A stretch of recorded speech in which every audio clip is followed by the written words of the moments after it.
Muvandimwe, reka ngusuhuze mu izina rya Yesu kandi umfashe dushimire Imana yo iduhaye amahirwe meza yo kongera kuba imbere yayo twiga ijambo ry'Imana. Urasuhuzwa nanjye Ihorenyibuka Olivier nk'uko bisanzwe. Uyu ni wa mwanya mwiza twigamo amagambo y'ubugingo kandi ndakurarika kugira ngo wifatanye nanjye. Muri aka kanya tugiye kwigana amagambo y'Imana afite insanganyamatsiko ivuga ngo urwango rukomeye hagati y'umuntu na Satani. Urwango rukomeye hagati y'umuntu na Satani. Tumaze iminsi turebera hamwe amateka y'inyokomuntu, intangiriro yacu, uburyo twaremwe kandi twabonye ibya Kristo Yesu ko ari we wahozeho mbere na mbere, ari we ijambo ry'Imana, uburyo yahoranye n'Imana nk'uko Yohana yabyanditse, kandi twabonye ko yari umwe na Se uhereye mbere na mbere. Mu byaremwe byose nta na kimwe kitaremwe nawe, ni we wabiremeye. Kandi twabonye uburyo we atari umuremyi ahubwo yahozeho ari kumwe na Data wa twese. Igihe yaremaga isi akarema n'ibiriho byose, amaze no kurema ingabo zo mu ijuru, nibwo yaremye umuntu, kandi twabonye ubutungane no kwera uburyo byari bigose isanzure ryose. Igihe icyaha cyari kitarabaho, ibyaremwe byose byari byiza nk'uko Bibiliya itubwira uburyo Imana yarebaga ibyo yaremye byose ikavuga iti ni byiza. Mu cyigisho cyashize twarebeye hamwe umunsi mubi, umunsi wateye agahinda isanzure ryose. Uyu ni wo munsi wa mbere wari ubabaje mu mateka y'isanzure, aho umuntu Imana yiremeye yahisemo ku bushake bwe kwegurira ibitekerezo bya Satani, maze yumvira umwanzi w'Imana n'abantu. Muri uku kumvira, umuntu yaranteye intambwe ikomeye, kandi umuntu Imana yari yaremye ari mwiza atunganye, yarahisemo urundi ruhande rw'umushukanyi, uruhande rw'ubugome, kuko ubugome nuko twabibonye ari ukwica itegeko ry'Imana. Kandi igihe Imana yari yabahaye itegeko ry'uko badakwiye kurya ku giti yababujije, bagahitamo kukiryaho, ibintu byari bibaye ukundi. Nuko icyaha cyaje rero, nuko kwigomeka byaje, maze umuntu ahitamo Satani. Unyemerere dusome amagambo ari mu rwandiko Pawulo yandikiye Abaroma kugira ngo iki kintu tugiye kwiga uze kubasha kucyumva neza.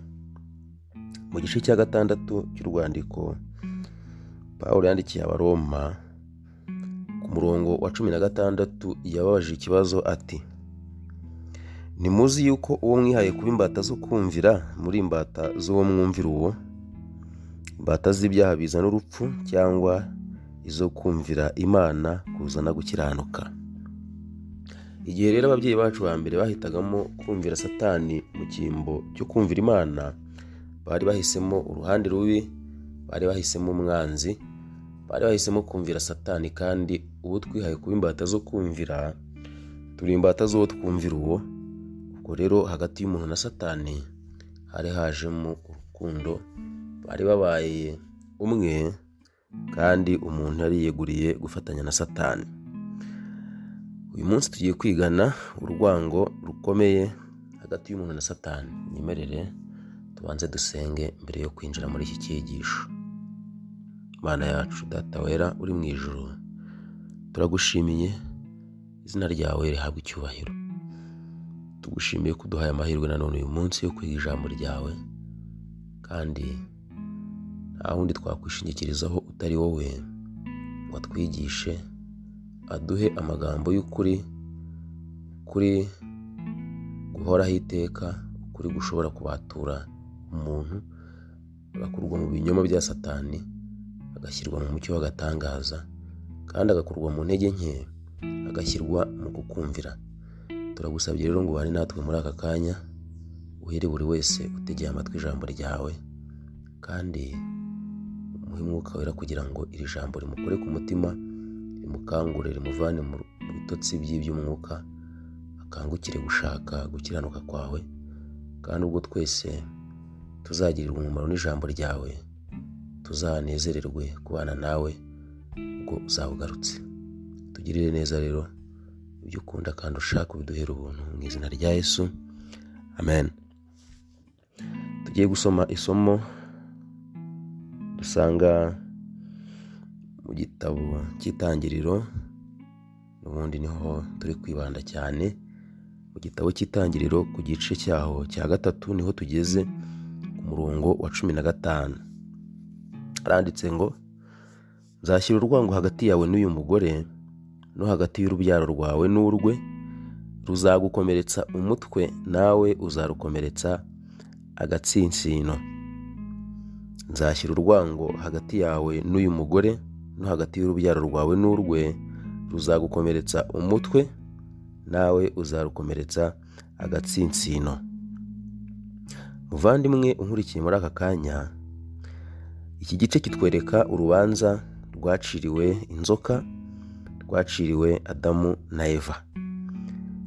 Nyuma y'icyaha hatangajwe urubanza. Uru rubanza rero Imana yaciriye Satani nyuma yo gucumura k'umuntu, turabonamo ubuhanuzi, kuko nibwo tubona bwa mbere ijambo, interuro irimo inshinga itondaguye mu nzagihe, nzashyira urwango. Uru rubanza rero rwari ubuhanuzi bukomatanya ibihe byose kugeza ku munsi w'imperuka, kandi ubu buhanuzi nibwo bwatungaga agatoki ku ntambara ikomeye y'amoko yose yagombaga gutura ku isi. Amoko yose y'abantu yagombaga gutura ku isi yari agiye kwinjira mu ntambara, kuko hano bwa mbere mu gihe hari urukundo hagati y'Imana n'umuntu, ariko urukundo rukaza kwimurirwa kuri Satani. Nanone hari hatanzwe irindi tangazo ry'urwango rugiye kuzaza. Imana rero yaravuze iti, nzashyira urwango. Uru rwango ntabwo ari rwa rundi rusanzwe mu bantu tubona, ahubwo urwango rusobanuye iki?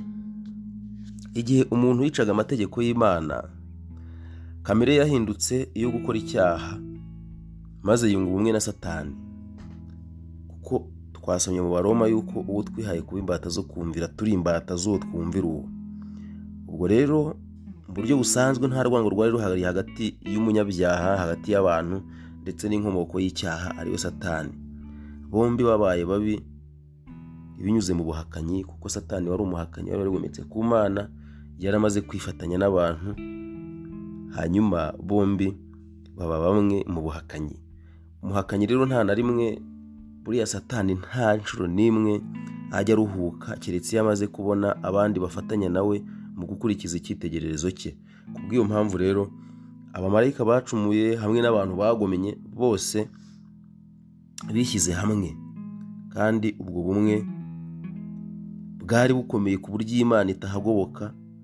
Satani n'umuntu baba barafatanije kugomera ijuru, maze aho guharanira kwanga Satani, ikiremwa muntu cyose uko cyakabaye kigahagurukira rimwe kugira ngo kirwanye ubwami bw'Imana.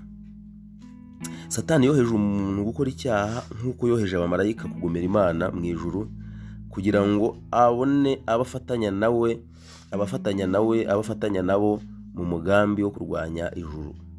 Satani muri gahunda yo kurwanya Imana ntabwo yifuzaga kuyikora wenyine, ahubwo yifuzaga abo gufatanya nawe. Yabanje koshya abamarayika bo mu ijuru, kandi amaze kubashyikira, nk'uko twabibonye muri Ezekiel igice cya 28, uburyo Lusiferi yigometse agahungabanya amahoro yo mu ijuru. Igihe yaramaze gushyikira abamarayika, ntabwo arekeye ahubwo ubwo yaraciriwe kuri iyi si, nanone yafashe gahunda yo kugusha umuntu kugira ngo nawe amwigarurire, afatanye nawe muri uwo mugambi wo kurwanya Imana. Bityo rero ubwo umuntu yaramaze gucumura, nta kutumvikana na guke kwari hagati ye n'abamarayika bagomenye ku byerekeranye n'urwango bari bafitiye Kristo. nubwo mu bindi bintu wenda batahuzaga, ariko binyuriye mu kurwanya ububasha bw'umutegetsi w'isi n'ijuru, aba bari bamaze kuba umwe. Ariko ubwo Satani yumvaga itangazo igihe Imana yazaga, akumva itangazo muri Edeni ko hagati n'umugore hagomba kubamo urwango ndetse no hagati y'abazabakomokaho, noneho nibwo Satani yamenye neza ko umuhati we wose wo guhindanya ishusho ya kamere ya mwene muntu izagira uyu mugambi uzagira ikiwukoma mu nkokora, ko hari ubwo umuntu yazabashishwa kwiganzura imbaraga za Satani. Ibi Satani yarabyumvise, abibonamo inkuru nziza yo gucungurwa k'umuntu. Kandi igihe Adamu nawe yumvaga ibi na Eva, nabo babyumvisemo inkuru nziza. Aha rero niho ubutumwa bwiza bwose bushingiye, kuri uru rwango hagati y'umuntu na Satani. Kandi imbaraga za Satani zagombaga guhindurwa ubusa, maze umuntu agashobora kwiganzura iyi kamere cyashya, agakurwa muri ubu bubata yari yinjijwemo. Aha rero hari uguhishurwa kw'inama y'agakiza yo gucungura umuntu kwabaye bwa mbere muri Edeni, igihe Adamu na Eva babwirwaga aya magambo, ndetse no muri uru rubanza inzoka yaciriwe. Bitewe rero n'aya magambo, urwango Satani yanga ikiremwa muntu rwarabyutse, kubera yuko binyuze muri Yesu Kristo ikiremwa muntu ari cyo shingiro ry'urukundo ndetse n'imbabazi by'Imana. Ubw'urukundo rw'Imana n'imbabazi zayo, Imana yemeye kwijishura Kristo umuziranenge, uwari umwe na se, umwana w'ikinege wari mu gituza cya se, niko Yohana yanditse. Maze Imana yemera kumutanga kugira ngo uwe ubwe wari ufite guhoraho iteka n'ubuzima budapfa, wari ufite ubugingo buhoraho, yemera aza butange, awuha inyoko umuntu yari yabutakaje bitewe n'uko yari yahisemo icyaha, yari yahisemo kugoma, kandi ibihembo by'ibyaha ni urupfu. Rero binyuze muri Kristo yagombaga kuza agatanga ubugingo bwe kugira ngo abantu, Adamu na Eva n'abazamukomokaho bose, basubizwe ibyo bari batakaje, ari byo bugingo buhoraho. Maze Kristo nawe yakira igihano cyari icyabo, rwa rupfu rw'iteka ryose bagombaga gupfa, apfe mu cyimbo cyabo.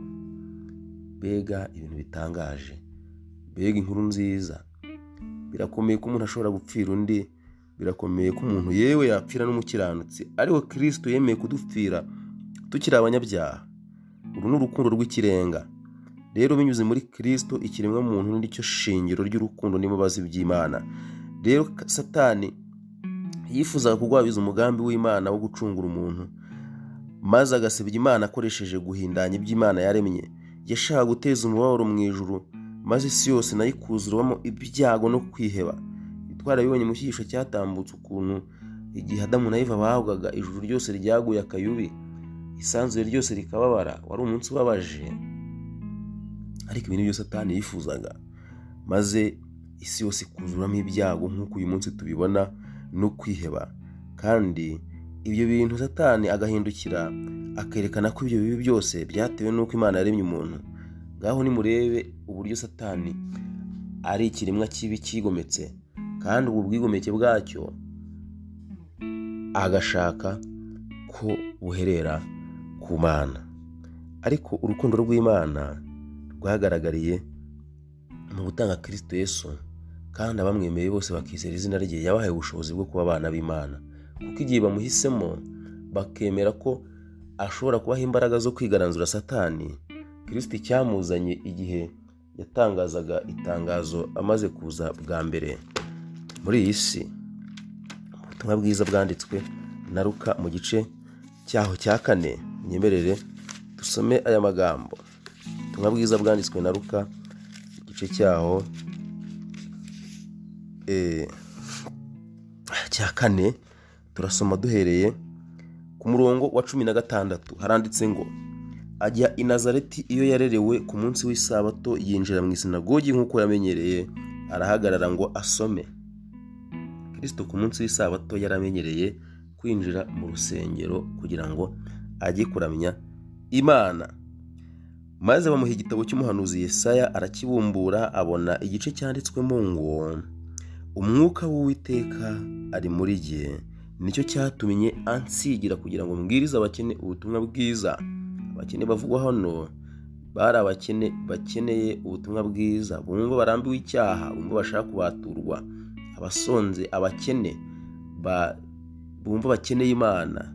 Yagombaga kubabwiriza ubutumwa bwiza bubereka yuko intsinzi y'icyaha yabonetse binyuze muri Yesu Kristo, bityo bashobora gusenya bwa bumwe buri hagati yabo na Satani, urwango Imana yasezeranye mu Itangiriro 3:15 rugataha mu mitima yabo. Yantumye kumenyesha imbohe ko zibohorwa.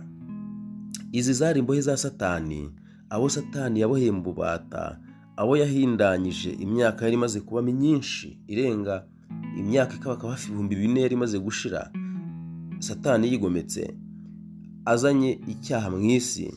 Iki gihe rero umuntu yari amaze kwangirika cyane, ariko izo mbohe zari zimeze zityo zagombaga gutangarizwa inkuru nziza, zikamenyeshwa ko zigiye kubohorwa, n'impumyi ko zihumuka. Impumyi mu by'umwuka zagombaga guhumurwa no kubohora ibisenzegeri, no kumenyesha abantu iby'umwaka umwami agiriyemo imbabazi. Uku kwari ugutangazwa kw'inkuru nziza kuko Kristo atangiye umurimo we, kandi uwo murimo akaba ari umurimo w'imbabazi, akaba ari umurimo wo kubohora abantu ku ngoyi y'icyaha. Kandi Kristo yamaze igihe abwiriza ubu butumwa, hanyuma aza gutanga igitambo cye cyagombaga kuba incungu y'umuntu, y'inyokomuntu yose ku musaraba. Nshuti muvandimwe, uru rwango Imana yasezeranye ugomba kwibaza niba rwaratahiye mu mutima wawe, kandi nta bundi buryo uru rwango rushobora kuza muri wowe keretse igihe wemereye Yesu Kristo kugira ngo ature muri wowe, maze ukanga ibyo gukiranirwa, wigiye mu bwami bw'umwijima bwa Satani, kuko ariho ikiremwa muntu cyose kivukira, maze ugahitamo ubwami bushya, ari bwo bwami bwa Kristo. Ubuntu bwa Kristo nibwo butera umutima w'umuntu kwanga Satani. Kristo niwe wenyine ushobora kurema uru rwango mu mutima wawe, kandi hatabayeho ubu buntu n'imbaraga bihindura, umuntu yakomeza kuba imbohe ya Satani kandi akazarimbuka, agahora ari umugaragu wa Satani uhora yiteguye gukora ibyo Satani amutegetse byose. Satani yahawe icyicaro mu bitekerezo by'abantu, kandi ibyo abantu bakora byose muri iyi si bigaragara ko bigaruriwe nawe, nta na kimwe cyo gukiranuka kirimo. Dukeneye kuri urwango rutaha muri twebwe, dukeneye kuri urwango ruza binyuze mu kwimika Kristo mu mitima yacu. Naho ubundi nibitagenda gutyo, abantu bazahora ari imbohe za Satani kugeza igihe bazarimbukira, ubwo igihe cy'imbabazi kizaba kirangiye. Rero iri hame rishya rigomba kwinjira mu mutima wawe, iri hame rishya rigomba kwinjira mu bitekerezo byawe, ukemerera Kristo agatura muri wowe, kandi kubw'imbaraga ya Kristo, kubw'imbaraga ya Mwuka Wera itangwa nawe, uzabashishwa kurwanya uyu munyagitugu w'umushukanyi ari we Satani, kandi uzamutsinda. Umuntu wese wanga icyaha mu cyimbo cyo kugikunda, umuntu wese urwanya kandi agatsinda ibishuko bigusa umutima we, uwo nguwo rwa rwango ruba rwaramaze kwinjira muri we, kuko mu busanzwe umuntu ntabwo yanga icyaha rwose. Icyaha n'umuntu ni agati k'inkubirane, ndetse umuntu atangira gukora ibyaha akivuka, nta nubwo bimusaba kujya kubyiga mu mashuri. Nyamara se byagenda bite kugira ngo umuntu ahinduke intungane, arekere aho ngaho gukora ibyaha, atangire gukora ibyo gukiranuka? Nta kindi nuko icyo Kristo yakoze yadukoreye twacyakira binyuze mu kumwizera no kumwemera nk'umucunguzi wacu, agatangira gusohoreza imirimo yo gukiranuka muri twebwe. Ibi rero bizasaba yuko tubanza kwemera neza ko Kristo ari we ushobora kudushoboza ibyo ngibyo, kuko yavuze ngo ntacyo mubasha gukora mutamfite. Satani ahuruza ingabo ze zose kandi agakoresha n'imbaraga ze zose mu ntambara ikomeye arwanya Kristo, arwanya ikiremwa muntu. Ariko se niba Satani akoresha ibishoboka byose akigarurira abantu binyuze mu binezeza ashyira mu isi, binyuze mu myidagaduro, binyuze mu ntambara zo gushakisha, zo kurwanira kubaho, gushakisha ifaranga, aho hose Satani aba ari maso arwana n'abamarayika be, arwana uko ashoboye kose, akinjira mu mazu y'abantu, akinjira mu nsengero, akinjira ahantu hose, agakoresha amahirwe yose abonye. Ni ukubera iki Satani adahura n'abamurwanya bashikamye? Ni ukubera iki ingabo za Kristo zisinziriye uyu munsi ntacyo zitayeho? Kuki twebwe abavuga yuko twahisemo Imana, abavuga yuko dushaka kwiyegurira Imana, ntacyo twitayeho, tukaba tudahagurukira kurwanya Satani? Ese si ikibazo ushobora kwibaza?